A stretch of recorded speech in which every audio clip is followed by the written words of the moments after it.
기도는 방법을 찾는 게 아니라 하나님을 찾는 것입니다.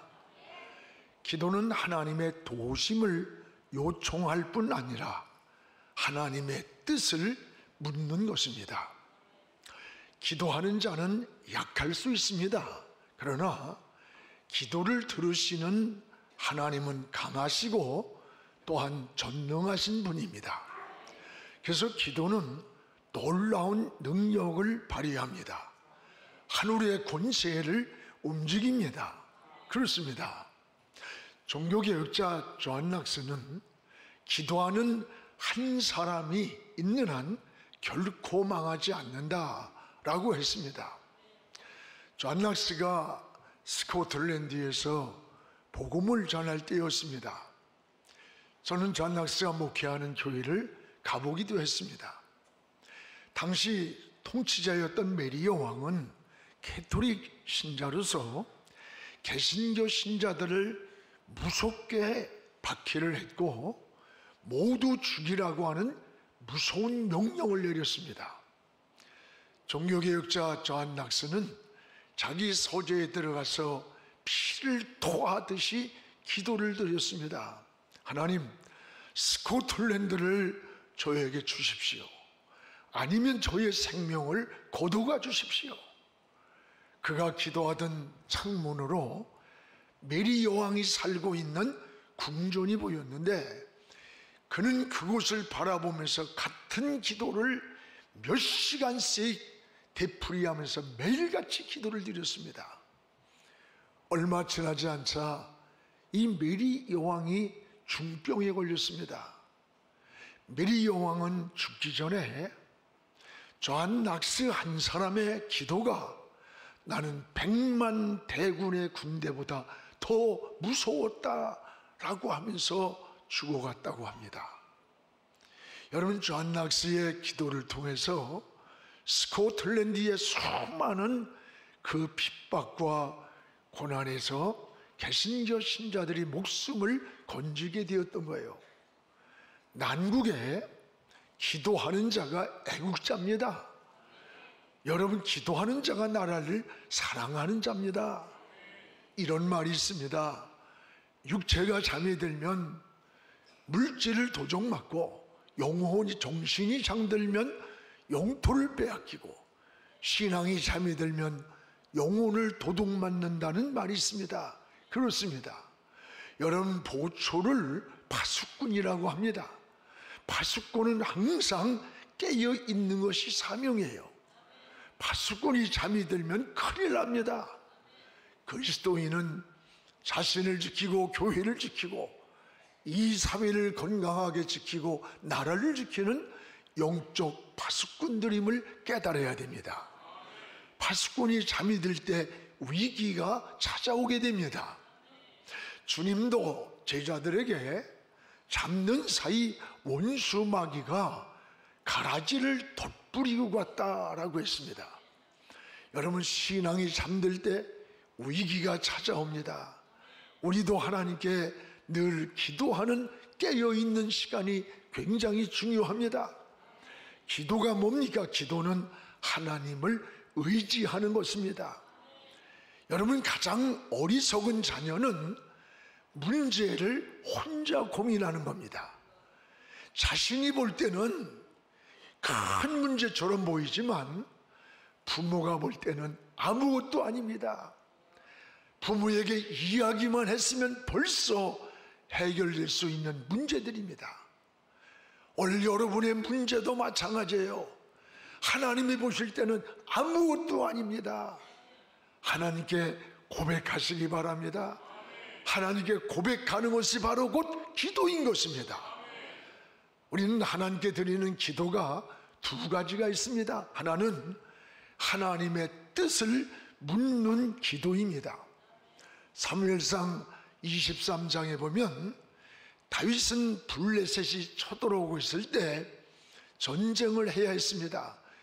근데 전쟁을 한다면 우리는 어떻게 기도합니까? 하나님, 이 전쟁을 이기게 하소서. 블레셋의 눈을 멀게 해서라도 우리가 저들을 정복하게 하소서. 이게 우리의 보편적 기도입니다. 그런데 바울의 기도는, 다윗의 기도는 전혀 달랐습니다. 하나님, 이 블레셋과 싸우리까 말리까. 다윗은 먼저 하나님의 뜻을 물었던 거예요. 블레셋을 치리까 말리까, 이 싸움 자체가 하나님의 뜻입니까 아닌가를 물을 때에 하나님의 음성이 들려왔습니다. 블레셋을 쳐라, 내가 그들을 네 손에 붙여주겠다. 그리고 글릴라를 구원하라는 거예요. 두 번째 다시 똑같은 질문을 했습니다. 여러분, 우리는 어떤 선택을 하거나 어떤 인생의 결정을 하거나 어떤 일을 진행할 때에 여러분 먼저 하나님께 물으시길 바랍니다. 하나님이 원하시는 것일까? 하나님이 뜻일까? 이것을 묻는 것이 기도인 겁니다. 또 하나는 하나님의 세미한 음성을 듣는 게 기도예요. 솔로몬이 일천 번제를 드리고 났을 때 밤에 하나님이 나타났어요. 솔로몬아, 너에게 내가 무엇을 주길 원하느냐? 그때 솔로몬이 열왕기상 3장 9절에 하나님, 저는 이 많은 백성을 다스릴 만한 능력이 없습니다. 저에게 듣는 마음을 종에게 주사. 무슨 마음을? 듣는 마음을 종에게 주사 선악을 구별하고 백성을 잘 치리하게 하옵소서. 이 듣는 마음이 뭐냐? 경청이라고 하는 거예요. 하나님은 솔로몬이 구하는 이 기도가 지혜이고 하나님 마음에 맞는 기도라고 했습니다. 그렇습니다. 여러분, 하나님의 세미한 음성을 듣는 마음이 중요한 거예요. 하나님의 세미한 그러면 음성이 언제 들려오느냐?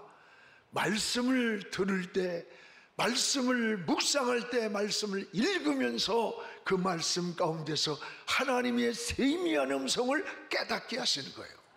또 하나는 기도 가운데 들려오기도 합니다. 또 여러분, 환경을 통해서 우리에게 들려오기도 합니다. 하나님의 세미한 음성을 듣는 마음이 중요합니다. 기도에는 반드시 응답이 있습니다. 여러분, 기도할 때 힘을 얻고 지혜를 얻고 소망을 얻고 길이 보입니다. 기도할 때 믿음의 확신이 생깁니다. 영감이 떠오릅니다. 하나님의 뜻을 알게 되는 겁니다. 기도가 해답입니다. 기도 속에 기적이 있습니다. 기도할 때 귀신이 떠나갔습니다. 병자가 나았습니다. 기도는 만사를 변화시키는 능력입니다. 하나님의 사람들은 성경에 한결같이 공통점이 기도의 영성을 가진 사람들이에요.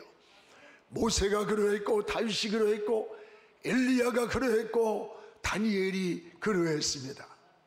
오늘 말씀은 바울이 로마 감옥에 갇혀서 기도할 때 받은 하나님의 은혜를 이 에베소 성도들에게 전하는 말씀의 편지입니다.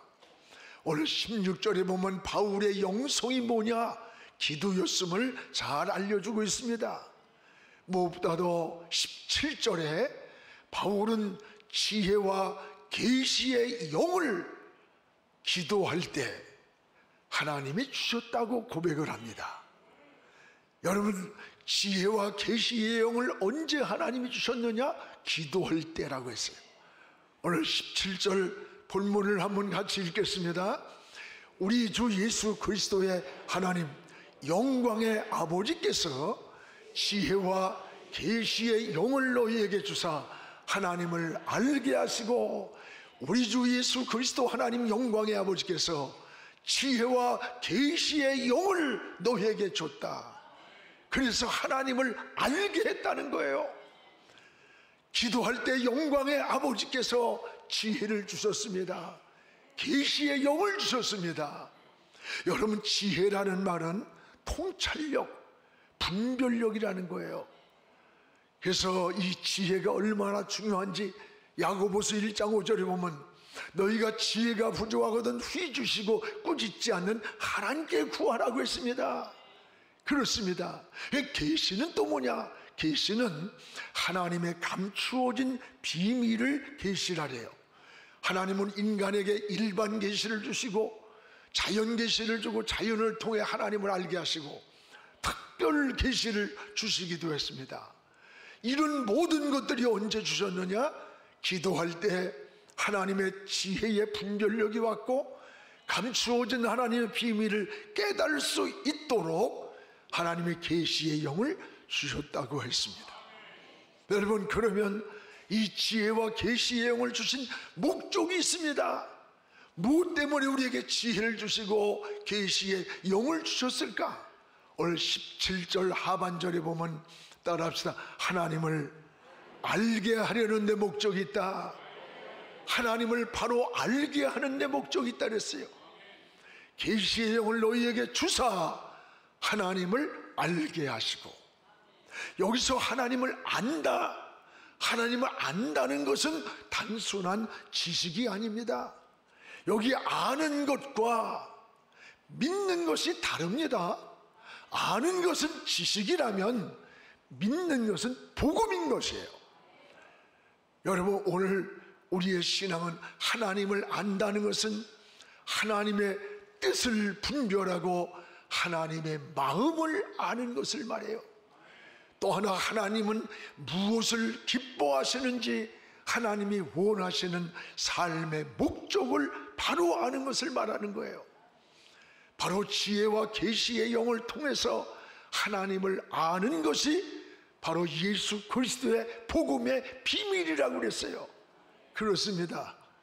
갈라디아 2장 20절에 보면 내가 그리스도와 함께 십자가에 못 박혔나니 그런즉 이제 내가 사는 것은 내가 아니요 오직 내 안에 그리스도가 사신 것이라. 내가 그리스도와 함께 십자가에 못 박혔나니 이제 내가 사는 것은 내가 사는 게 아니라 내 안에 그리스도가 사신 것이라. 내가 이제 육체 가운데 사는 것은 나를 위하여 자기 자신을 버리신 하나님의 아들 예수 그리스도, 그분을 믿는 믿음 안에서 사는 것이라. 할렐루야. 이게 복음의 비밀이에요. 예수 그리스도 안에 있는 생명의 복음은 우리 어떤 지식이나 학문으로 알 수가 없습니다. 하나님의 지혜를 주시고 계시의 영을 줄 때에 하나님을 안다는 거예요. 예수 그리스도 안에 있는 생명의 복음의 비밀을 아는 거예요. 예수 안에 있는 생명입니다. 여러분, 예수 안에 있는 영원한 영생이에요. 사도 바울은 이 비밀을 깨달았을 때 나는 복음에 미쳤다고 했어요. 복음을 전하지 않으면 화를 당할 것만 같다 그랬어요. 저는 이 말씀을 전할 때 가슴이 막 뜨거워지는 거야. 내가 왜 목사가 되어서 일생을 살아왔는가? 이 복음이야, 복음. 피 묻은 복음, 예수 그리스도 안에 있는 생명의 복음, 이것만이 하나님에 들어가는 길입니다. 영원한 생명입니다. 이것만이 참 평안이고 안식이고 우리의 영원한 해답이기 때문입니다. 사도 바울은 이 복음의 은혜를 깨달았던 거예요. 그래서 여러분, 지혜와 계시의 영을 통해서 하나님을 알게 되었다. 지식이 아니라 복음으로 하나님을 아는 거예요. 그러면 바울이 언제 이런 은혜를 받았는가? 기도할 때라고 했습니다. 기도할 때 하나님의 지혜를 주셨습니다. 계시의 영을 주셨다는 거예요. 그렇습니다. 오늘 여러분, 인생이 분주하고 복잡합니까? 안테나를 하나님께로 뽑으시기 바랍니다. 그리고 무릎을 꿇고 주의 이름을 부르시기 바랍니다. 하나님과 교제하고 하나님과 관계를 회복하고 하나님과 막힌 것을 열어가는 길이 기도인 것입니다. 또 하나, 바울은 기도할 때에 내 마음의 눈이 밝아졌다 그랬어요. 여러분, 내 마음의 눈이 밝아졌다. 오늘 본문의 18절을 우리 같이 한번 읽겠습니다. 너희 마음의 눈을 밝히사 그의 부르심의 소망이 무엇이며 성도 안에서 그 기업의 영광의 풍성함이 무엇이며. 너희 마음의 눈을 밝히사 하나님의 부르신 소망을 알게 되었고 하나님이 주신 기업의 축복이 무엇인가를 알았다는 거예요. 여기에 마음의 눈을 밝힌다는 말을 주목하시기 바랍니다. 신앙은 마음의 눈이 밝아야 합니다. 마음의 눈이란 하나님을 바라보는 영적인 눈을 말하는 거예요. 마음의 눈은 자신을 보는 양심의 눈을 말하는 거야. 오늘 우리는 사람만이 주신 유일한 하나님의 축복이 뭔지 알아? 양심이 우리 안에 있어요. 착한 양심, 선한 양심을 가지고 하나님을 바라보며 선악을 분별하며 살게 하나님이 주신 양심이에요. 또 하나는 내가 원하는 세상이 아니라 하나님이 원하시는 세상이 보이는 눈이 마음의 눈이에요. 내가 원하는 세상이 아닙니다. 하나님이 원하시는 세상이 보이는 것이, 이게 신앙의 눈인 거예요. 이때부터 여러분 기도의 내용이 달라집니다. 구하는 내용이 달라. 사는 방법이 달라집니다. 추구하는 목적이 달라집니다. 말씀이 열리는 거예요.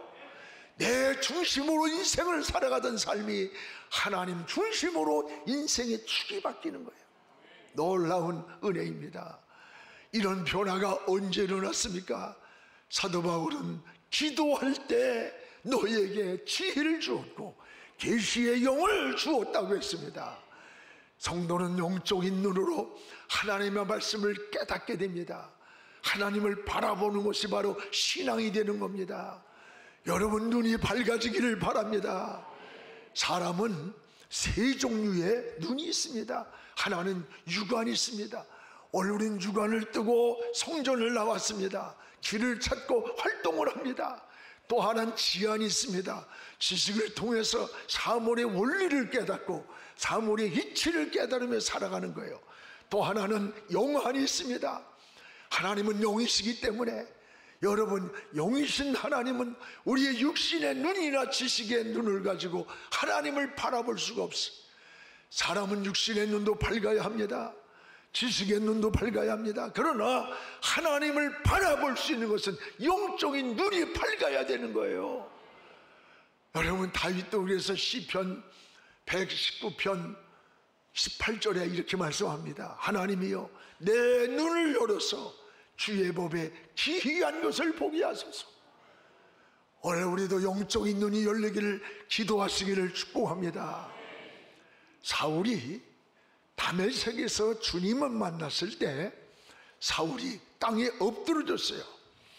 사도행전 9장 8절에 사울이 땅에서 일어났지만 눈을 떴는데 보이지가 않아. 아무것도 보이지가 않아. 지금까지 보던 모든 세상이 보이지가 않아요. 이때 사울에게 아나니아 선지자가 기도를 해줬어요. 기도할 때 사도행전 9장 18절에 보면 사울의 눈에서 비늘 같은 것이 벗어져 다시 보게 된지라. 사울의 눈에서 비늘 같은 것이 벗어져, 눈을 가리고 있던 비늘 같은 것이 벗어지면서 다시 보는 눈이 열렸어요. 다시 보는 눈. 여러분, 다시 보는 눈이 열릴 때 그는 사울이 아니라 바울이 되었던 거예요. 오늘 여러분, 자기를 자랑하는 이때부터 자기를 자랑하며 살던 그 교만하던 사울이 예수 십자가를 자랑하게 되었습니다. 자기의 지식과 가문을 자랑하던 사울이 여러분 주님만 자랑하는 자가 됐어요. 이게 다메섹의 변화입니다. 이게 주님을 만난 다메섹의 변화예요. 여기서 사울은 바울이 되는 터닝 포인트, 인생의 전환점이 된 거야. 이것이 변화받은 그리스도인의 모습 아닙니까? 은혜 받은 자의 모습 아닙니까? 우리도 지금 눈에서 어둠과 죄악의 비늘이 벗어져야 돼요. 그리고 여러분, 다시 보는 눈이 열리기를 주의 이름으로 축원합니다. 하나님을 바라보는 눈이 가리워졌습니까? 비늘이 가리고 있습니까? 죄악의 비늘이, 어둠의 비늘이, 세상의 비늘이 가리워져서 땅의 것만 추구하고 육신의 것만 소유를 하고 기도를 해도 모든 게 땅의 것이야. 하나님이 보기에는 아닌 것들을 구하고 인생을 살 때가 얼마나 많아.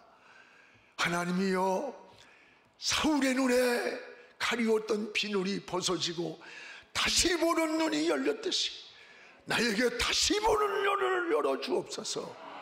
저는 이 기도를 밤을 새워서 수없는 날들을 눈물로 기도했던 지난날이 고백이 생각이 나요. 바울은 마음의 눈이 열릴 때 두 가지 은혜를 경험했습니다. 하나는 하나님의 부르신 소망이 생겼습니다. 왜 하나님 나를 부르셨는지 삶의 목적을 깨달았다는 말이에요. 그렇습니다. 은혜를 받으면 사람이 왜 나에게 직분을 주셨는지 그 목적을 알게 되는 거예요. 왜 나를 목사를 부르셨는지, 나를 왜 장로로 세우셨는지 그 목적을 향해서 삶을 추구하는 거예요. 하나님의 소유를 주신 목적, 왜 나에게 이런 은혜를 주셨는지, 축복을 주셨는지, 어떻게 살라고. 그러면 이것을 아는 사람은 방종하지 않아. 그 소유를 가치 있게 쓰는 거예요. 내가 병들었다 건강할 때 왜 하나님이 나에게 삶의 건강을 회복해 줬는지 그 목적을 깨달아야 감사가 있고 은혜가 있고 하나님을 위해서 인생의 삶을 살게 되는 거예요. 하나님이 마음의 눈을 여시고 나에게 살아가는 삶의 소망을 주셨다는 거예요. 그렇습니다. 또 하나는 뭐냐? 여기 보면은 이런 말씀이 있습니다. 기업의 축복을 주셨음을 깨달았다는 거예요. 오늘 18절을 우리 다시 한번 읽어봅시다. 18절. 너희 마음의 눈을 밝히사 그의 부르심의 소망이 무엇이며, 두 번째, 성도 안에서 그 기업의 영광의 풍성이 무엇인지를 알았다는 거예요. 그렇습니다. 오늘 여러분 여기에 하나님께서 부르신 소망을 알았고, 또 하나는 하나님께서 기업의 축복을 주셨음을 깨달았다는 거예요. 여러분, 기업의 영광의 풍성함이 무엇인지, 기업이 뭡니까? 기업은 큰 경영하는 사업체만 기업인가요? 아닙니다. 기업이란 하나님이 주신 축복을 말하는 거예요. 여러분, 자녀가 기업입니다. 가정이 기업입니다. 여러분, 직장이 기업입니다. 사업이 기업입니다. 일터가 기업입니다. 여러분의 기업의 풍성한 은혜가 하나님이 주셨음을 깨달아야 되는 거예요. 하나님의 이 기업에, 여러분의 주신 축복의 기업에 하나님의 은혜가 충만하기를 축복합니다. 바울은 기도할 때에 눈을 열어주셨고 하늘에 소망을 주셨고 기업의 축복을 주셨음을 고백했습니다. 오늘도 이런 마음의 눈이 여러분, 저에게도 여러분에게도 날마다 열리기를 주의 이름으로 축복을 합니다. 우리 교회 이름이 뭐죠? 잘하네. 저는 이 영안교회라는, 영안이라고 하는 이 이름 하나를 딱 하나님이 주시는 그 시간에 모든 것을 포기했어요. 하던 사업도, 내가 꿈꾸던 것, 내가 가지고 있던 이 세상을 가고자 했던, 바라보았던 것들을 다 내려놓고 하나님이 원하는 세상을 향해 인생의 삶을 바꾼 거예요. 여러분, 이 영안이란 말이 신령용 눈잔자예요. 한문으로, 영어로 spiritual eyes.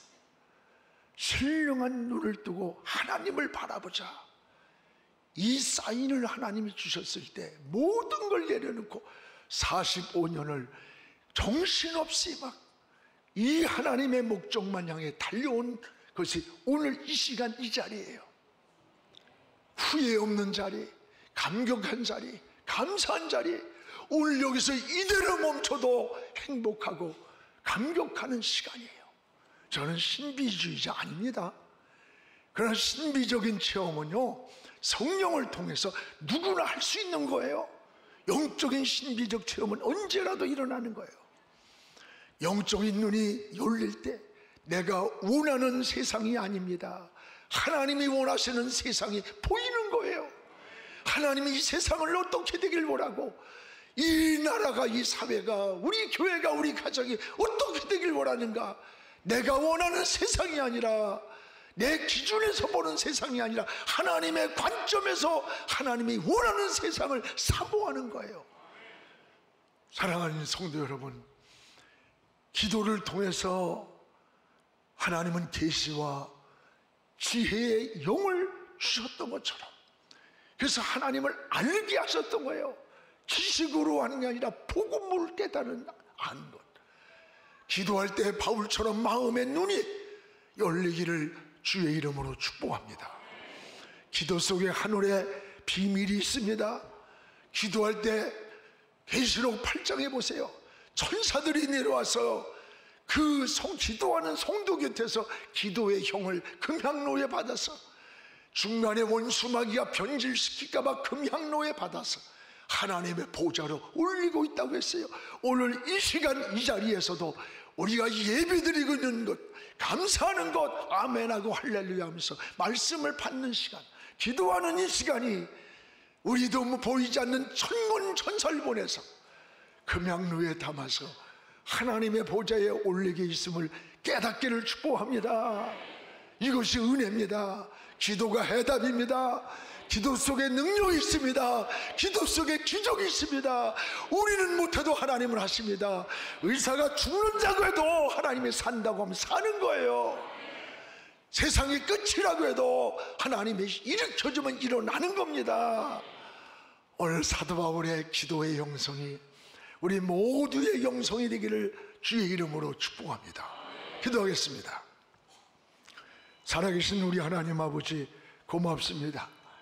오늘 바울의 영성이 기도였음을 깨달으면서 하나님, 저희들도 혼란한 시대에, 방향을 잡기 어려운 시대, 분별하기 힘든 시대에 하나님께 기도할 때에 지혜를 주옵소서, 계시의 영을 주셔서 하나님을 바로 알고 섬기게 하여 주옵소서. 기도할 때 마음의 눈을 열어주셨듯이 우리의 마음의 눈을 열어서 하나님을 바라보게 하시고, 내가 원하는 세상을 향해 달려가는 어리석은 인생 되지 않게 하시고, 하나님이 원하는 세상이 보여지게 하여 주셔서 사는 방법이 다르기 원합니다. 기도의 내용이 달라지기 원합니다. 내 중심이 하나님 중심으로 인생의 축이 바뀌어지는 놀라운 은혜를 살게 하여 주시옵소서. 예수님 이름으로 기도하옵나이다. 아멘.